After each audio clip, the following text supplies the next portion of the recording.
अस्सलाम वालेकुम जी। मैं ਤੁਹਾਡੀ बुशरा अंसारी। हाँ जी पंजाबी बोल रही ਹਾਂ ਬਈ ਪੰਜਾਬਣ ਹੈਗੇ ਤਾਂ ਬੋਲਣੀ ਨਹੀਂ ਮੈਂ। ਬਈ ਮੇਰੇ ਅੱਬਾ ਜੀ ਕੁਦਰਾਂ ਵਾਲੇ ਦੇ ਕੋਲ ਇਮਨਾਬਾਦ ਦੇ ਰਹਿਣ ਵਾਲੇ ਸਨ, ਤਾਂ ਸਾਡੇ ਘਰ ਇਹੀ ਪੰਜਾਬੀ ਬੋਲੀ ਜਾਂਦੀ ਸੀ।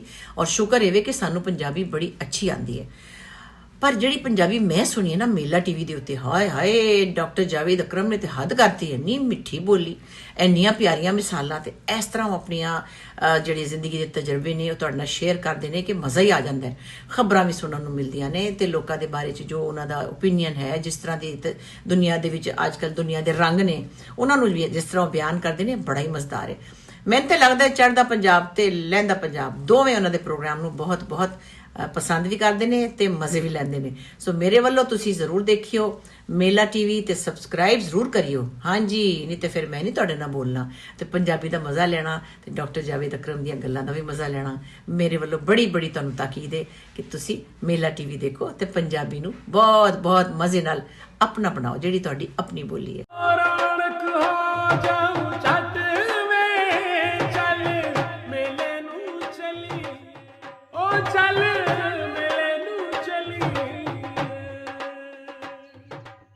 ਪਿਆਰੇ ਵੇਖਣ ਵਾਲਿਓ, government graduate college ਬਰਾਏ ਖਵਾਤੀਨ satellite town Gujranwala ਦੀ ਹੋਣਹਾਰ ਸਪੁੱਤਰੀ ਐਥਲੀਟ ਹਰਮ ਰਿਹਾਨ ਨੇ ਸ਼ਾਨਦਾਰ ਕਾਰਕਰਦਗੀ ਦਾ ਵਖਾਲਾ ਕਰਦਿਆਂ ਹੋਇਆਂ 1 ਮਿੰਟ ਦੇ ਵਿੱਚ ਇੱਕ ਲੱਤ ਦੇ ਨਾਲ 143 ਮਰਤਬਾ ਨੀ ਸਟ੍ਰਾਈਕ ਕਰਕੇ ਆਪਣਾ ਨਾਂ Guinness book of world record ਦੇ ਵਿੱਚ ਦਰਜ ਕਰਵਾ ਲਿਆ ਏ। ਇਸ ਤਾਰੀਖੀ ਕਾਮਯਾਬੀ ਦੇ ਮੌਕੇ ਦੇ ਉੱਤੇ government graduate college ਬਰਾਏ ਖਵਾਤੀਨ satellite town Gujranwala ਦੇ ਵਿੱਚ ਤਾਲਿਬਾਂ ਦੇ ਇਜ਼ਾਜ਼ ਦੇ ਵਿੱਚ ਇੱਕ ਬੜੀ ਖੂਬਸੂਰਤ ਤਕਰੀਬ ਸਜਾਈ ਗਈ, ਜਿਹਦੀ ਸਦਾਰਤ ਕਾਲਜ ਦੀ principal professor doctor Lubna Ikhlaq Khan ਨੇ ਕੀਤੀ। ਤੇ ਤਕਰੀਬ ਦੇ ਵਿੱਚ director colleges Gujranwala division doctor Amanullah Rathore ਹੋਰਾਂ ਨੇ ਖਸੂਸੀ ਰਲਤ ਕੀਤੀ। ਅਸਾਤਜ਼ਾ, ਤਾਲਿਬਾਂ ਦੇ ਵਾਲਿदैन ਤੇ ਤਾਲਿਬਾਤ ਦੀ ਵੱਡੀ ਤਾਦਾਦ ਨੇ ਵੀ ਇਸ ਖੂਬਸੂਰਤ ਤਕਰੀਬ ਦੇ ਵਿੱਚ ਸ਼ਿਰਕਤ ਕੀਤੀ ਤੇ ਹਰਮ ਰਿਹਾਨ ਨੂੰ ਸ਼ਾਨਦਾਰ ਕਾਮਯਾਬੀ ਦੇ ਉੱਤੇ ਵਧੇਰਾ ਖਰਾਜੇ ਤਹਿਸੀਨ ਪੇਸ਼ ਕੀਤਾ। ਇਸ ਮੌਕੇ 'ਤੇ ਖਿਤਾਬ ਕਰਦਿਆਂ ਹੋਇਆਂ principal professor doctor Lubna Ikhlaq Khan ਹੋਰਾਂ ਨੇ ਆਖਿਆ ਕਿ ਉਹਨਾਂ ਦਾ ਇਦਾਰਾ ਤਾਲੀਮੋ ਤਰਬੀਅਤ ਦੇ ਨਾਲ ਖੇਡਾਂ ਦੇ ਮੈਦਾਨ ਦੇ ਵਿੱਚ ਵੀ ਤਾਲਿਬਾਤ ਦੀ ਭਰਪੂਰ ਸਰਪ੍ਰਸਤੀ ਕਰ ਰਿਹਾ ਏ। ਉਹਨਾਂ ਮੁਜਬ ਹਰਮ ਰਿਹਾਨ ਨੇ ਪਹਿਲੇ ਏਸ਼ੀਆ ਦਾ ਰਿਕਾਰਡ ਤੋੜਿਆ ਤੇ ਬਾਅਦ ਵਿੱਚ ਜਦੋਂ ਉਹਨੇ Guinness book of world record ਦੇ ਵਿੱਚ ਆਪਣਾ ਨਾਵਾਂ ਦਰਜ ਕਰਵਾਉਣ ਦੀ ਸੱਦਰ ਦਾ ਵਖਾਲਾ ਕੀਤਾ ਤੇ ਕਾਲਜ ਇੰਤਜ਼ਾਮੀਆ ਨੇ ਫੌਰੀ ਤੌਰ 'ਤੇ ਉਹਨੂੰ ਹਲਾਸ਼ੇਰੀ ਦਿੱਤੀ ਤੇ ਫਿਜ਼ੀਕਲ ਐਜੂਕੇਸ਼ਨ ਦੀ ਪ੍ਰੋਫੈਸਰ ਸਾਹਿਬਾ ਦੀ ਨਿਗਰਾਨੀ ਦੇ ਵਿੱਚ ਬਕਾਇਦਾ ਉਹਦੀ ਤਰਬੀਅਤ ਦਾ ਇੰਤਜ਼ਾਮ ਕਰ ਦਿੱਤਾ ਗਿਆ। ਹਰਮ ਰਿਹਾਨ ਨੇ ਇਸ ਮੌਕੇ 'ਤੇ ਇਜ਼ਹਾਰੇ ਖਿਆਲ ਕਰਦਿਆਂ ਹੋਇਆਂ ਮੇਲਾ ਟੀਵੀ ਨੂੰ ਦੱਸਿਆ ਕਿ ਉਹਨੂੰ ਇਸ ਉੱਚ ਪੱਧਰ ਦੀ ਥਾਂ ਤੱਕ ਪਹੁੰਚਾਉਣ ਦੇ ਵਿੱਚ ਉਹਦੇ ਇਦਾਰੇ ਤੇ ਪ੍ਰਿੰਸੀਪਲ ਸਾਹਿਬਾ ਹੋਰਾਂ ਦਾ ਬੜਾ ਹੱਥ ਹੈ। ਉਸ ਆਖਿਆ ਕਿ ਉਹ ਮੁਸਤਕਬਲ ਦੇ ਵਿੱਚ ਐਥਲੈਟਿਕਸ ਦੇ ਮੈਦਾਨ ਦੇ ਵਿੱਚ ਮਜ਼ੀਦ ਮਿਹਨਤ ਕਰਕੇ ਕੌਮੀ ਤੇ ਬੈਨੁਲ ਅਕਵਾਮੀ ਸਤ੍ਹਾ ਦੇ ਉੱਤੇ ਆਪਣੇ ਪਿਆਰੇ ਪਾਕਿਸਤਾਨ ਦਾ ਨਾਵਾਂ ਰੋਸ਼ਨ ਕਰਨਾ ਚਾਹੁੰਦੀਆਂ ਨੇ।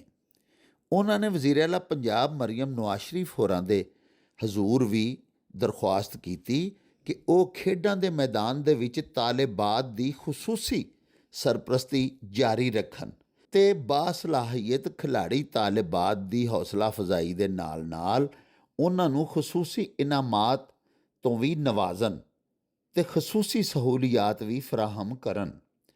ਤਕਰੀਬ ਦੇ ਇਖਤਤਾਮ 'ਤੇ ਤਾਲਿਬਾਂ ਨੂੰ ਸ਼ੀਲਡ ਤੇ ਤਾਰੀਫੀ ਅਸਨਾਦ ਤੇ ਸੋਵੀਨੀਅਰਜ਼ ਪੇਸ਼ ਕੀਤੇ ਗਏ, ਜਦੋਂ ਕਿ ਸ਼ੁਰਾਕਾ ਨੇ ਇਸ ਕਾਮਯਾਬੀ ਨੂੰ ਗੁਜਰਾਂਵਾਲਾ ਤੇ ਪਾਕਿਸਤਾਨ ਦੇ ਵਾਸਤੇ ਫਖਰ ਕਰਾਰ ਦਿੱਤਾ। ਇਸ ਤੋਂ ਪਹਿਲਾਂ ਤਾਲਬਾ ਜਦੋਂ ਤਕਰੀਬ ਦੇ ਵਿੱਚ ਸ਼ਿਰਕਤ ਕਰਨ ਲਈ ਆਪਣੇ ਕਾਲਜ ਪਹੁੰਚੀ ਤੇ ਉਹਦੀਆਂ ਸਹੇਲੀਆਂ ਤੇ ਸਖੀਆਂ ਨੇ ਉਹਦਾ ਬੜਾ ਸ਼ਾਨਦਾਰ ਇਸਤਕਬਾਲ ਕੀਤਾ ਤੇ ਫੁੱਲਾਂ ਦੀਆਂ ਪੱਤੀਆਂ ਨਿਛਾਵਰ ਕੀਤੀਆਂ। ਇਸ ਤੋਂ ਅੱਡ ਪ੍ਰਿੰਸੀਪਲ ਸਾਹਿਬਾ ਤੇ ਤਮਾਮ ਪ੍ਰੋਫੈਸਰ ਸਾਹਿਬਾਨ ਨੇ ਉਹਦੇ ਗਲੇ ਦੇ ਵਿੱਚ ਹਾਰ ਪਾ ਕੇ ਤੇ ਉਹਦਾ ਸਵਾਗਤ ਕੀਤਾ। ਓ ਚੱਲ ਮੇਲੇ ਨੂੰ ਚਲੀਏ।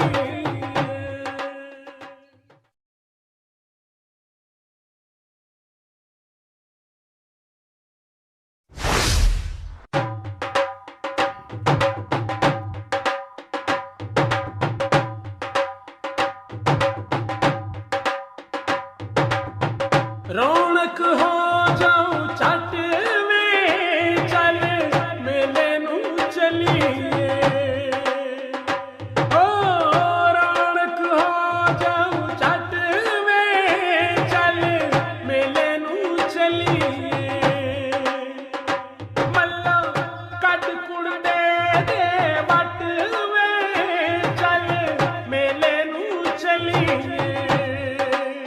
ਹਾਏ ਚੱਲ ਮੇਲੇ ਨੂੰ ਚਲੀਏ। ਓ ਚੱਲ